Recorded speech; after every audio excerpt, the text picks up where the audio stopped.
자, 이번 시간은 그러면 TAT 2급이죠. 57회 기출문제 실무 이론 평가. 예, 이론 문제죠. 이론 문제 풀이를 해볼 거예요. 일단 1번부터 볼 건데 봅시다. 자, 이거는 또 적을 게 있으니까 자, 일단은 자, 이렇게 됐죠. 자, 다음 대안 중 빈칸에 들어갈 내용으로 옳은 것은 자, 과장님 지난 연말 거래처 직원 결혼 축의금이면 이거 당연히 접대비죠. 10만 원을 신입 직원이 기부금으로 입력한 오류가 결산 과정에서 발견되었습니다. 그 말은 원래는 뭐예요? 여기는 접대비라고 입력을 해야 되는데 뭐라고? 네, 당연하게 기부금으로 넣었다는 얘기죠. 자, 이 얘기인데 뒤에 그래? 그렇다면 수정 전입니다. 수정 전. 수정이라면 수정 맞게 고치기 전인 거지. 결산서 상에는 자, 뭐 되었겠군요. 수정하도록 하세요. 그럼 지금 틀리는 거죠. 틀린 거. 누가 틀린 거? 기부금이 틀린 거잖아. 그러면 접대비는 원래 판매 관리비죠. 이게 판매 관리비에 속하는 비용 계정이죠. 관리비에 속하는 비용 계정이고 기부금은 장사랑 아예 상관없죠. 그래서 영업 외 비용 계정이죠. 이렇게. 자, 그래서 뭐 흔히 뭐 우리 보면 뭐 일반 비용 중에서 보통 뭐 빗자로 끝나거나 맞죠? 뭐 여자로 끝나거나 료자로 끝나는 비용들 하고 그다음 보통 세금 과목까지 보통 뭐 판매 관리비인데 물론 예외는 있지만 근데 2개월 지금 뭐 했다? 이걸 썼던 거잖아. 그럼 기부금 썼단 말이잖아. 뭐 요걸 썼으니까 요걸 썼을 때 이걸 썼을 때와 이걸 썼을 때 차이가 어떻게 되냐를 보는 건데 결론적으로 자, 이걸 아시면 뭐라고요? 판매 관리비하고 영업의 비용이 동시에 들어가는 장부는 당연히 손익계산서고 손익계산서 원래 흐름을 다 원래 아셔야 되잖아요. 아셔야 되는데 뭐 기본적으로 이제 이 흐름을 잘 모르시는 분들은 뭐 시험 칠 때는 어차피 이렇게 프로그램 실행해 놓은 상태에서 그죠? 자, 시험 칠 거니까 손익계산서에 딱 찍어 보시면 여기에 자, 당연하게 뭐 12월 넣으면 이렇게 순서 나오면 매출액, 매출원가, 매출총 이렇게 나오지 그지? 예, 또는 여기 보면 또 전기분도 있고 한데 기분 아셔야 되죠? 이 순서. 그래서 일단은 요거 순서대로 일단 있는 거 한번 볼게요. 그래서 일단 미리 띄워놨으니까 자, 여기다가 그냥 그대로 대입을 시켜 보면 되겠죠? 이렇게. 그래서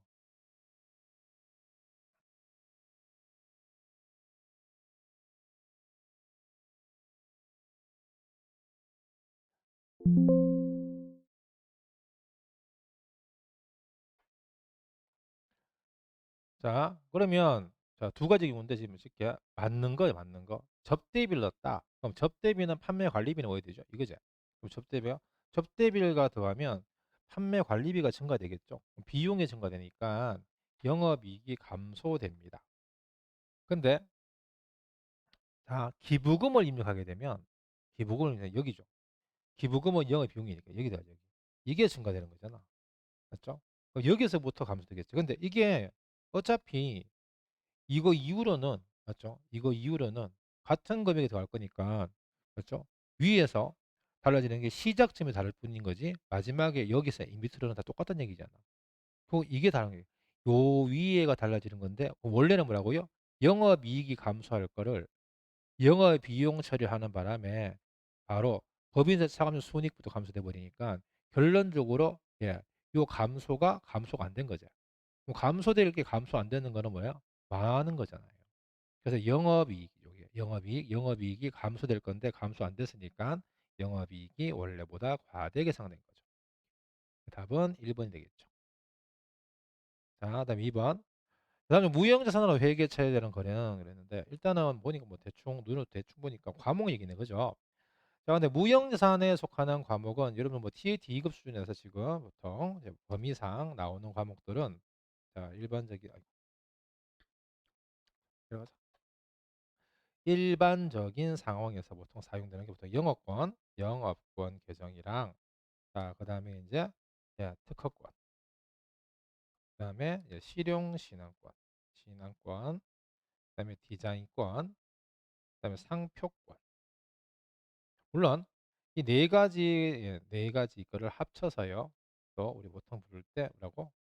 산업재산권이라고 그러죠. 일반 산업에 가장 많이 사용되는 재산적인 권리죠, 권리. 산업재산권이라고 부르죠. 그리고 이거 외에 또 누가 있냐면 또 뭐 있죠? 소프트웨어 있죠. 외도예요. 많이 봤죠, 이것도. 외어가 있고, 다음에 개발비가 있죠. 특히나 이 중에서 개발비라는 애가 원래 또 비슷한 단어가 있죠. 개발비 외에도 뭐 연구비라든가 경상개발비라든가 또는 연구비와 경상개발비를 합쳐놓은 과목이 또뭐 경상연구비인데 문제는 차이가 개발비도 돈을 쓰는 거고 다른 애도 돈 쓰는 거지만 개발비는 우리가 왜 성공한다는 보장, 뭐 간단하게 말하면 조금 더 실제는 좀 더 복잡하지만 간단하게 말하면 성공한다는 보장이 있고 상용화가 될 수 있는 것들만 포함되죠. 그 말은 뭐냐면 새로운 물건을 개발해서 상용화 된다면 바로 특허를 따가지고 특허권을 신청해서 물건을 팔 거니까 사람은 뜯어물겠지. 그래서 얘는 당장에 돈만 나가더라도 손해가 아니죠. 곧 이게 나올 거니까. 보장이 있을 때 쓰는 거기 때문에. 그래서 이게 자산계정이죠. 그래서 비록 끝나는 말 중에 유일한 자산계정인데 이거 외에 뭐 비싼 말 연구비라든가 경상개발비는 비용 처리죠. 자, 그래서 결국 따져보면 다른 회사에 합병하면서 영어권 취득했다. 원래 영어권이 다른 회사로 합병할 때 나오죠. 근데 어차피 영어권이라 하는 과목 자체가 보다시피 뭐라고요? 무형성 과목 맞죠? 답은 1번이고. 자, 그래서 회계 처리해야 하는 거니까 맞는 거 찾는 거니까. 이건 프로젝트 초기의 연구 단계에 되는 연구비. 연구비가 괜찮아 조심할 거라고. 개발비가 아니죠. 연구비는 비용이 됐지. 그래서 연구비는 일반 비용 계정이고. 자, 그 다음에 조직 개편으로 인한 부서별 명패 교환 비용. 이거 당연히 명패 같은 것들은 사람이 바뀔 때마다 계속해서 바뀌는 거니까요. 보통 우리가 소모품비로 많이 처리하죠, 그죠? 원래 비용 계정이지. 자, 그리고 마지막 재경팀 직원에게 회계 교육 실시하고 강사를 적용했다. 그러면 뭐라고? 교육비죠. 교육비. 그래서 교육 훈련비라고 그러죠. 그래서 우리 했지만 직원 교육비는 직원을 위해 쓰는 돈이 아니고 직원을 교육시키는 이유가 회사 좋으라고 하는 거기 때문에 절대 복리후생비 처리하면 안 돼 그랬지, 그지? 그래서 교육 훈련비라는 과목이 따로 있고 자, 그래서 당연히 뭐라고? 답은 몇 번? 1번이 되는 거죠. 다음에 3번. 다음은 주항공의 정보보조금을 수령해서 취득한 기회장치 관련 자료이다. 2022년 손익계산서 계산될 감가상각비는 얼마가 물었어요. 자, 그래서 22년 문제이기 때문에 22년 당연히 안 들어보고 자, 올해의 감가인데 내가 이제 22년 1월 1일 취득했네. 맞죠? 자, 일단 1년 쓴 거예요. 1년 다 쓴 거고. 취득가 300에 요거죠. 요 문제 함정 요 놈이죠. 정보보조금에 대한 개념이 있냐고 묻는 건데 근데 정보보조금은요. 자기의 해당 자산, 관련 자산에서 한다 차감하는 계정이죠. 쉽게 차감 계정. 다른 말은 평가 계정이죠.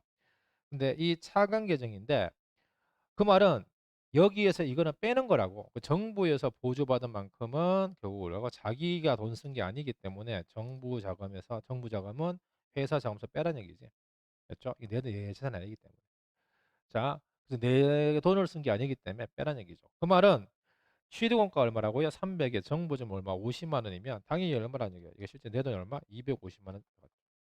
얘는 결국 쉽게 250만 원짜리 기간이라는 얘기죠.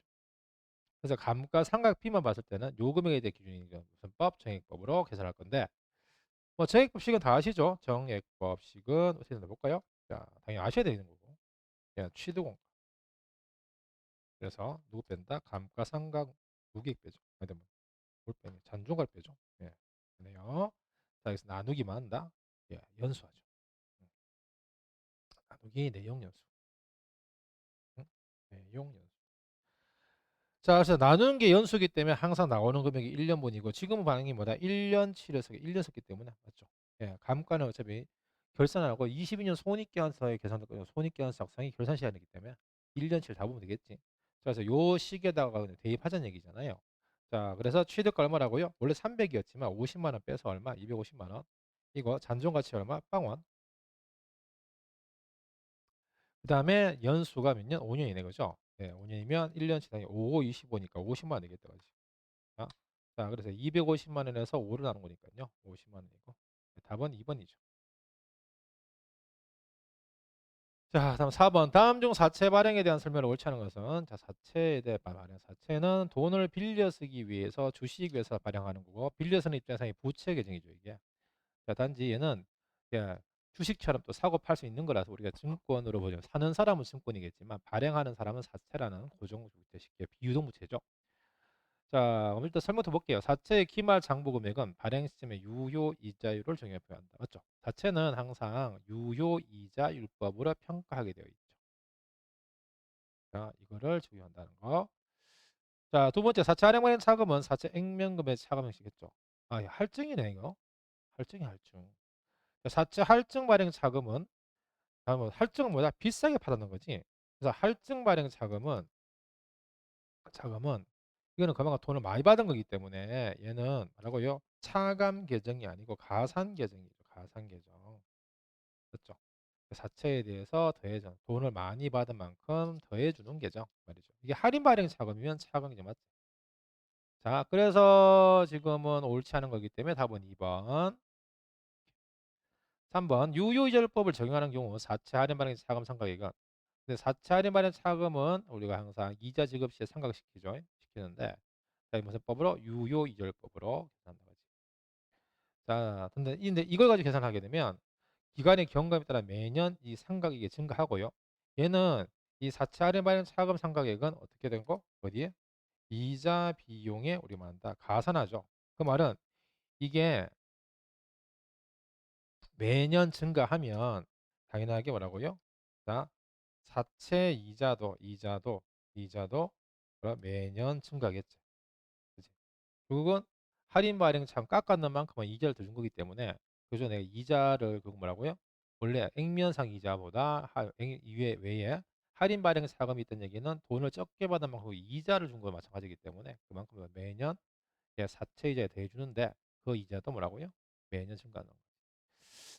자, 그다음에 4번. 사차에 대한 액면이자 금액은 매년 일정하다. 네, 액면이자니까. 액면은 변하는 게 아니죠. 액면에 대한 이자는 항상 일정하다. 다 맞는 거고.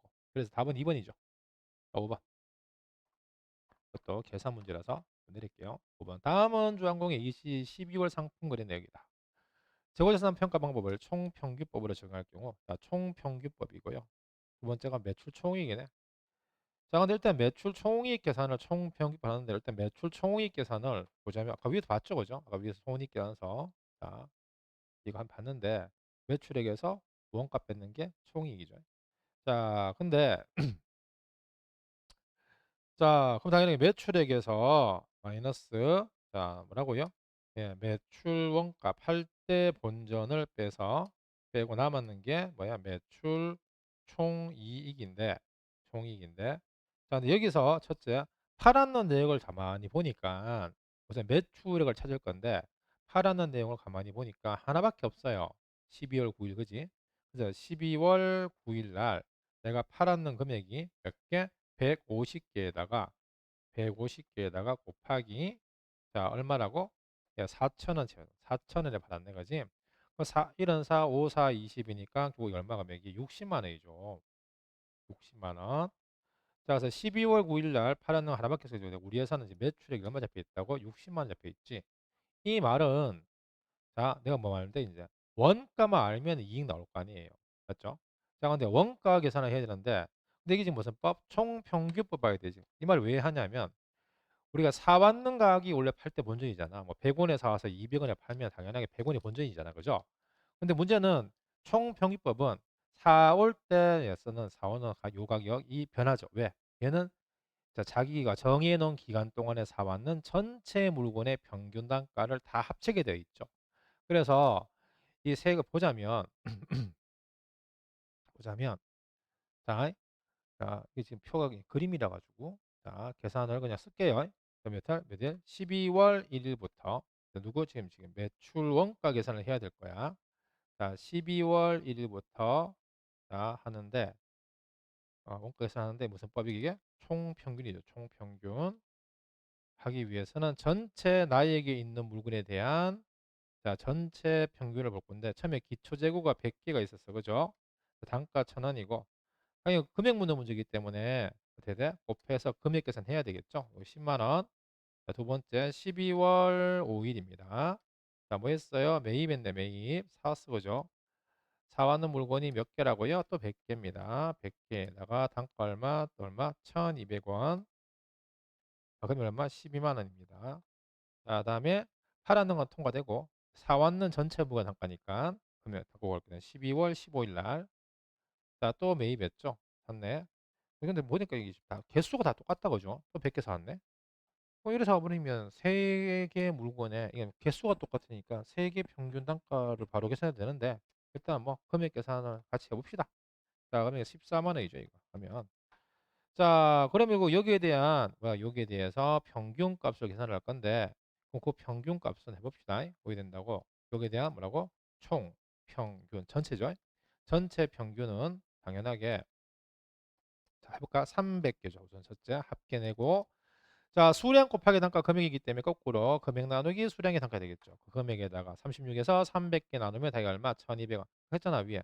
이거 세 개가 개수가 똑같으니까 요거의 반이겠지. 맞죠? 3분의 1이겠지. 그래서 1200원. 그대로.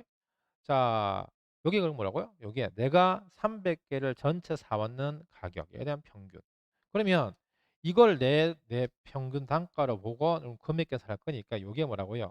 이 금액이 사받는 금액이고 여기서 나가는 게 팔았을 때의 원가죠. 왜? 사받는 가격이 팔 때 본전이기 때문에 그럼 이걸 몇 개 팔았다? 여기 봤지만 150개를 팔았잖아요. 맞죠? 팔았고 한 개당 얼마라고? 1200원짜리랬어. 그럼 당연하게 150개니까 300개에 150개면 팔면 딱 반 팔았네. 18만 원씩 팔았구나 이거. 계산 곱하면 나오겠죠? 그럼 18만 원씩 팔았으니까 누구? 매출 원가가 이놈이죠. 맞죠? 그럼 당연히 60만 원에서 18만 원 빼니까 당연히 매출 총이익은 42가 되겠죠. 물론 뭐 바로 암산이 가능하신 분들은 꼭 이렇게 안 적어도 되겠지. 맞죠? 그냥 계산기 바로 때리면 되니까. 자, 근데 잘 안 되시는 분들은 한번 적어서 연습해 보시고요. 자, 그럼 당연히 답이 42만 원이고. 자, 답은 2번, 6번. 자, 다음은 주항공의 합계를 살펴 일부이다. 2022년 10월 1일 외상 매출금 10만 원은 회수 불가능이라는 땡인 거네. 불가능하게 된 경우를 회계 처리할 때 차변에 표시되는 계정. 근데 외상 매출금을 떼이면 뭐가 된다? 외상 매출금이 대변 나가죠. 뭐 분기를 적어봐도 되는데 뭐 시간 관계상 실제 시험 칠 때는 이런 경우는 그냥 눈으로 풀 수 있으면 푸는 게 맞지. 그 외상 매출금은 대변에 갑니다. 맞죠? 그럼 당연히 뭐라고 여기 대해서 내가 대손 충당금 잔액이 있다면 충당금 잔액 메우고 없다면 그게 없거나 모자랄 만큼 대손 상각비인데 보시면 밑에 자, 요 내용을 반영 전에 자, 보면 대손 충당금이 시산표에 얼마 있냐면 잔액 합계 보는 거 아니죠? 잔액이죠. 얼마 대변에 2만 원 있네. 그럼 차변에 지금 뭐라고 외상 매출금을 떼일 때 차변에 메워줄 대손 충당금 얼마 있다? 2만 원이면 당연히 2만 원 메웠으니까 나머지 8만 원이 대손 상각비가 되겠죠. 답은 그래서 3번이죠. 그래서 이렇게 굳이 뭐 분개를 하지 않고 풀 수 있다면 이렇게 풀이 낫겠지. 자, 그다음에 7번. 다음 중 무과세, 과세거래에 대한 설명을 옳은 것은 자, 과세거래인데 자, 근데 보니까 뭐 재화의 공급에 대한 설명이 많네. 그러면 자, 재화의 공급이 지금 뭐라고요? 물건 파는 거죠. 자, 그래서 광학거래 양도는 재화공급에 해당하지 않는다. 틀렸네. 해당하는 거지. 뭐 말이냐면 재화의 공급이란 것은 자, 재화의 공급은 재화의 뭐라고요? 공급은 자, 이게 눈에 보이는 유체물이든 눈에 보이지 않는 무체물이든 맞죠? 뭐든 간에 무체물이죠. 자, 물이든 뭐든 간에 이걸 만다 공급. 공급이 뭐라고? 파는 거지. 자, 그래서 이걸 팔면 눈에 보이든 말든 팔면 다 뭐라고? 재화의 공급이죠. 기본적으로. 그러나 어차피 광업권은 눈에 보이지 않지만 권리니까 무체물이죠. 근데 팔았다면 양도니까. 그러니까 뭐라고? 맞는 거죠. 그리고 이제 요걸 만약에 안 팔고 빌려준다. 임대해 주게 되면 그건 뭐냐? 그게 용역의 공급이죠. 자, 그래서 틀렸는 거고 2번 답은 아니죠. 설명 옳은 거 찾는 거니까 지금 답은 아니에요. 2번 화재로 인해서 재화가 멸실될 경우 불나서 재화가 탔으면 당연하게 그거는 재화의 공급이 아니지. 맞죠? 해당할 수 없는 거지. 탔잖아. 탔는 거 파는 게 아니죠. 자, 3번 자, 지체상금 뭐 보통 입주 지체상금 많이 나오죠. 예. 근데 지체상금은 돈 받는 거지. 근데 지체상금의 수령은 돈만 받는 거지. 그럼 당연하게 순수 돈 거래에는 원래 부가세가 과세되지 않죠. 예, 돈 자체는 원래 결제소득이기 때문에 자 그래서 아 해당하지 않는다 맞잖아. 해당 안 된다 맞는 거고. 그래서 맞는 거니까 옳은 거 찾는 거기 때문에 답은 3번이죠. 4번 현물 출자에 재화를 인도하는 것은 과세 거량에 해당하지 않는다. 자, 해당하죠. 그죠? 이게 뭔 말이냐면 우리 원래 과세 거래가 자 볼게요. 재화의 공급에서 과세 거래가 자, 크게 두 가지죠. 하나가 뭐 있다? 일반적인 실질 공급이 있었고 다른 말로 이 실질 공급을 좀 편하게 때 일반적 공급이라 그러지. 편하게 부를 때는 자, 그래서 실질 공급 진짜 판 거 일반적 공급이 있고 또 하나가 뭐가 있다? 예, 간주 공급이 있죠. 예, 이따 쉽게 무슨 공급들. 자, 근데 지금은 예, 이 실질 공급 얘기인데 진짜 판 거. 진짜 팔았는 거래는 당연히 누구 얘기다? 해볼까요? 자, 6개 있죠. 매매, 사서 파는 거. 자, 두 번째 만들어 파는 거 있죠. 가공. 여기 가장 일반 많이 보는 거고. 자, 그다음 뭐 있어요? 교환, 바꾸는 것도 있죠. 자, 바꾸는 것도 사고판을 동시에 한다는 얘기지. 그다음에 또 일반 경매. 예, 법원 경매 말고. 자, 그다음에 뭐 있어? 수용 있었고 마지막에 현물 출자까지죠. 얘네요. 현물 출자. 그래서 우리 뭐 특히 주식회사 같은 경우는 출자할 때 주식을 사야 되는데 그걸 돈으로 사는 게 아니고 뭐 내가 만약 건물을 주고 주식 샀다. 그러면 그 건물을 출자한 건데 문제는 그 엄밀히 말하면 건물을 파는 대신에 뭐라고요? 주식과 교환한 거기 때문에 건물 팔고 돈 받아서 그 돈으로 주식 산 거나 매한 가지. 맞죠? 그럼 그 건물을 파는 거래가 있잖아. 네, 그래서 건물과 주식을 만다. 그걸로 따지면 교환이죠. 예. 그래서 건물 출자도 과세 거래에 해당하죠. 답은 3번. 8번입니다. 다음 일반 과세자인 주항공 예, 전자제품 제조업이네. 2022년 2기 부가세 확정 신고의 내역이다. 이거 22년 심의주죠. 이중 매출세액에서 공제 가능한 매입세가 얼마인가? 당연하게 공제 가능한 매입세액이란 말은 이 내용 중에서 누가 제외라고 불공이 제외겠네. 단 세금계산서는 적법하게 취했으니까 됐고 매입세 공제받기 위한 뭐 절차를 모두 이행했다. 그 말은 자 거래상의 문제가 아니면 다른 문제점은 없다는 얘기죠. 그럼 결국 우리는 뭐 할 거다? 우리는 공제 받지 못할 매입세를 찾으면 되죠. 그죠? 한 단어로 불공. 그래서 공제 가능한 매입세는 이게 아닌 거니까. 자, 그러면 뭐 있다고 간단하게 승용차 맞죠?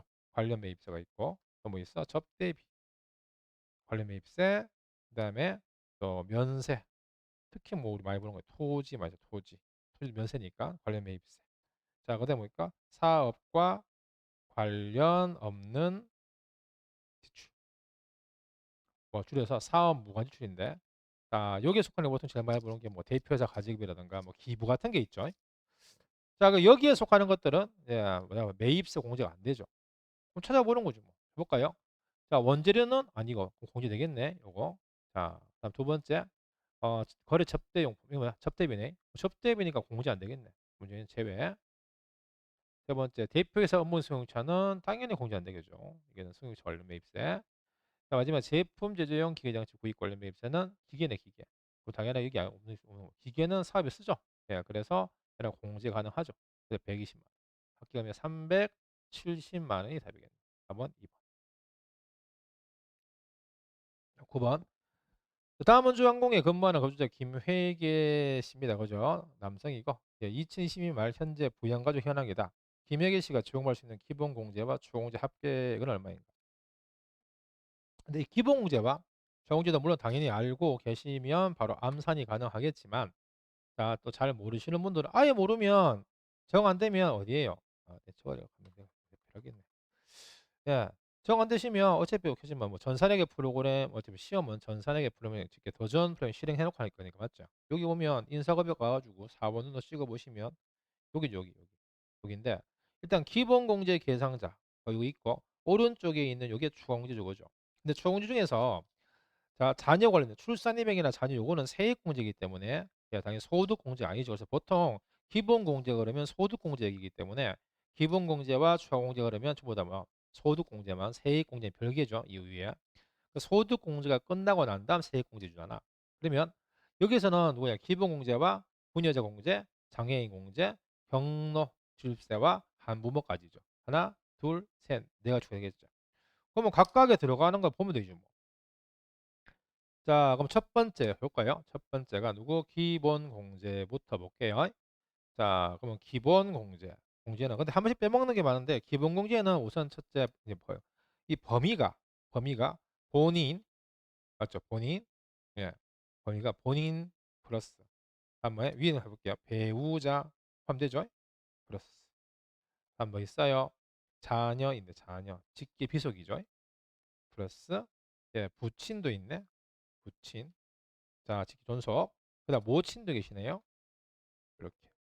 그래서 여기는 4명이지만 이거는 뭐라고? 김혜계 씨 본인을 뺏는 거죠. 실제로는 기본 공제는 본인을 무조건 시키는데 일단 이 중에서 이제 문제가 뭐라고? 본인, 배우자, 또 여기도 있죠. 장애인도 있지만 본인, 배우자, 장애인 이외에는 전부 다 나이 제한과 소득 제한 다 있죠. 다시 말하면 본인과 배우자와 장애인은 뭐만 있다고요? 예. 나이 제한이 없고 소득 제한 아니 본인은 제외이고 어차피 본인은 다 되고 배우자와 장애인은 나이 제한은 없고 소득 제한만 있죠. 근데 자녀 부친 모친은요. 나이와 소득 다 걸리지. 맞죠? 자, 그래서 그걸 볼 건데 우선 기본 공제부터 한번 볼게요. 뭐 본인은 무조건 되니까 자, 먼저 기본 공제가 1인당 얼마라고요? 150만 원이죠. 1인당. 여기에 이거는 1인당 150만 원이죠. 만 원. 그러면 이거 안 줄거. 그렇겠다. 자, 1인당 150인데 그럼 당연히 이게 본인 해볼까? 본인 문제 포함. 그다음 배우자는 그죠 나이 제한 없다. 대신에 소득 제한이 있는데 나이는 40세지만 쉽게 20세도 아니고 20세 이하와 60세 이상 아니지만 나이 제한 없잖아 원래. 그러니까 배우자가 20세 이하면 이상하잖아요. 그죠? 자, 그다음에 소득 제한은 있는데 배우자는 소득이 없잖아. 없음, 이제 없음. 자, 통과. 그럼 자녀 15세, 15 나이 통과. 소득 없죠, 통과. 그러다 장애인이니까 또 통과. 자, 그다음에 부친 75세 통과죠. 왜? 60세 이상이니까. 됐죠? 단 사업소득 300만 원. 이 말은 사업소득 금액이 있으니까 사업소득 금액이 문제인데 이 금액이 얼마의 항상 100만 원까지만 공제 가능하죠. 그래서 부친은 제외. 모친 73세고요. 예, 그리고 소득이 없어요. 그러면 나이 통과됐죠, 60세 이상. 그다음에 소득 없으니까 자 당연하게 통과죠. 그럼 공제 대상자 몇 명이야? 하나, 둘, 셋, 넷, 총 4명이죠. 그래서 1인당 150에 4명이니까 총 얼마 금액이? 4명이니까 600이네, 600. 600만 원. 그죠? 이 상태에서 이제 추가죠, 추가. 자, 추가인데 일단 뭐 여러분들이 잘 모른다는 가정하에서 한번 적어볼게요. 자, 추가 공제 첫 번째 뭐 있어요? 이게 분여자 있었어요. 분여자까지. 자, 분여자는 요거는 자 일단 50만 원이죠. 자, 분여는 이제 뭐야? 본인만 가능한데 자 일단 부양가족이 있는 여자분이죠. 자, 그래서 본인만 가능한데 얼마라고 해당상되면 50만 원. 근데 지금 본인이 누구지? 김혜기 씨잖아. 근데 김혜기 씨 남자분이죠. 예, 이분 남자분이 남성 대 남성. 남자분이니까 부녀자 공제는 안 됩니다. 당연히 맞죠. 다음 두 번째 뭐가 있냐? 자, 예, 당연히 장애인. 근데 장애인은 참 말을 하다 빼면 돼. 근데 초공제는 반드시 누구예요? 기본 공제 대상자에게만 해주지. 그래서 장애인은 자, 지금 여기 장애인이라 적힌 분이 누구 있어요? 예, 자녀가 있죠. 근데 자녀는 기본급에서 포함되잖아. 아까 부친을 제외가 다 되니까 포함되겠네. 근데 장애인은 어떻게 돼요? 예, 이거는 200만 원. 그래서 이거는 쉽게 해서 본인도 되고 본인 및 부양 가족에 대해서 해주는데 자, 일단은 뭐라고? 가족이 음, 기본 공제 대상자라면 해주죠. 자만 공제 가능하지. 자, 근데 당연히 요즘에 누구 있다? 지금은 자녀 한 명이다, 한 명. 자, 그래서 뭐 됐냐면, 기본공제는 원래 전체, 원래 600만 원 있었고, 그다음 추가공제 중에서 이거 장애인 있으니까 여기 200이죠. 602만 800만 원 현재. 자, 그 다음에 나오는 게 뭐야? 70세 이상이죠. 70세 이상.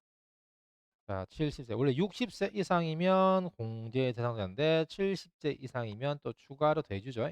그러니까 70세 이상 경로죠.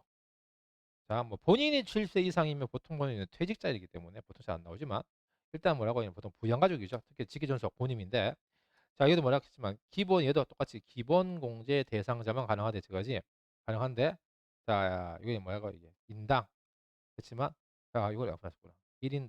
1인당 얼마? 예, 이건 200. 요거는 1인당 얼마예요? 100만 원이죠. 자, 근데 지금 보면 자, 장애인이 아까 여기 누구 200만 이게 누구였죠? 자녀가 있었고 자, 70세 이상 경료는 누구? 두 사람이죠. 두 분. 75세 맞죠? 근데 부친이 기본 공개 대상자가 아니기 때문에 모친만 되겠죠. 모친은 기본 대상 맞으니까. 맞죠? 모친은. 자, 그래서 이거는 뭐라고요? 누구 모친.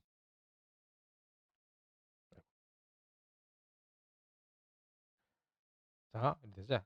그리고 마지막으로 뭐가 있어요? 한부모가 있죠. 한부모. 한부모. 자, 근데 이거는 누구? 예, 이거 당연히 본인 대상이죠. 본인. 이 부양 가족은 되는 게 아니지. 본인만 되는 건데. 뭐야? 두 개나 있네요. 자, 그래서 이거는 본인만 되죠. 본인만 가능한데, 자, 근데 본인이 뭐라고 한부모란 말은 뭐라고요? 배우자가 없어야 되죠. 그죠? 배우자가 없다. 없어야 가능하다. 맞지? 없이. 실제나 더 중요해. 없이 기본 공제 대상자인 자녀가 있는 경우죠. 기본은. 자, 근데 지금 문제는 이분은 뭐가 있다? 이분은 배우자가 있어. 맞죠? 그래서 기본 공제 대상자인 자녀는 있지만 배우자가 있기 때문에 한부모 공제 안 되죠. 그래서 원래 이게 있는 경우에 얼마? 이것도 1인당 인당이 본인만 되니까 무조건 100만 원이지. 100만 원. 그렇죠? 본인만 되기 때문에 1인당이 필요 없지. 자, 그냥 100만 원이죠. 근데 요거는 지금 또 해당 사항이 없습니다. 그래서 부녀자와 한부모는 안 되죠. 그리고 실세에서 두 분 계셨는데 한 분은 예, 소득 제한 걸리는 바람에 예, 부친은 제외됐기 때문에 모친만 되고 장애인은 당연히 한 명이 있죠 지금 있죠. 그래서 있으니까 200만 원. 그래서 그리고 자녀 예, 또 누구 모친이 또 추가됐기 때문에 600에 200에 1인당 100만 원 안에 한 건이잖아 지금 모친. 총 얼마? 900이죠. 4번 4번.